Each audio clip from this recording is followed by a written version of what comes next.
Welcome to the Real Crime Diary, Daily Dose of Crime.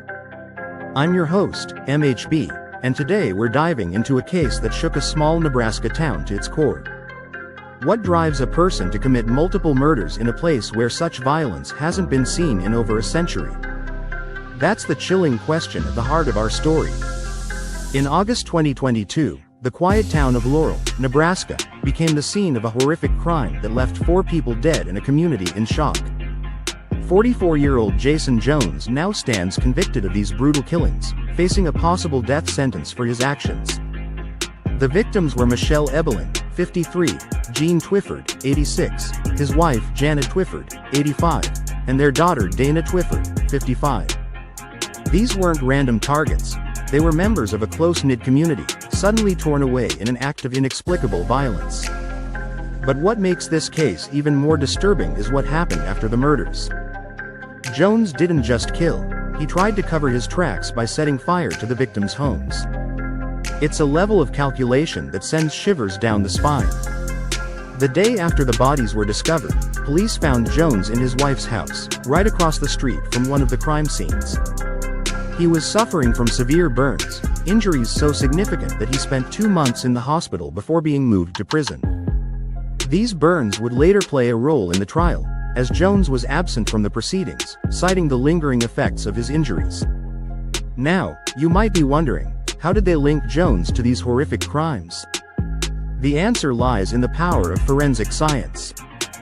DNA evidence and ballistics tied Jones to the killings and the fires, creating a web of evidence that the defense couldn't untangle. Speaking of the defense, they took an interesting approach. They didn't deny that Jones committed the killings.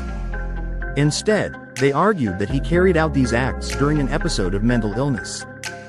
But the jury wasn't buying it. After a nearly 2-week trial, they found Jones guilty on all counts.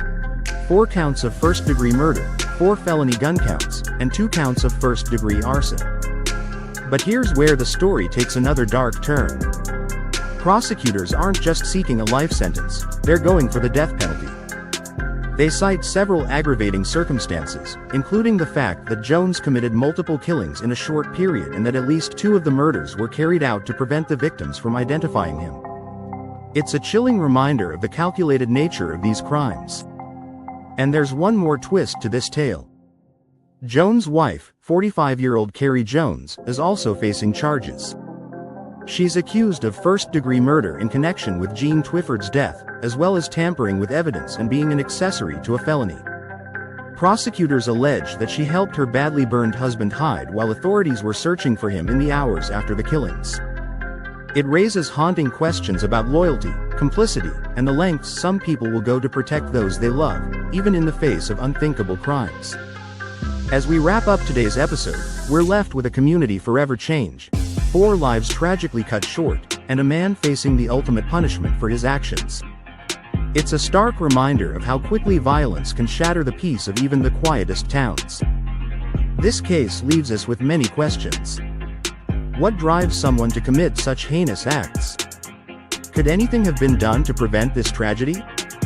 And how does a small town like Laurel begin to heal after such a shocking event? Thank you for joining me on today's episode of the Real Crime Diary, Daily Dose of Crime. Remember, behind every crime statistic are real people, real lives forever altered. Until next time, stay safe and stay informed.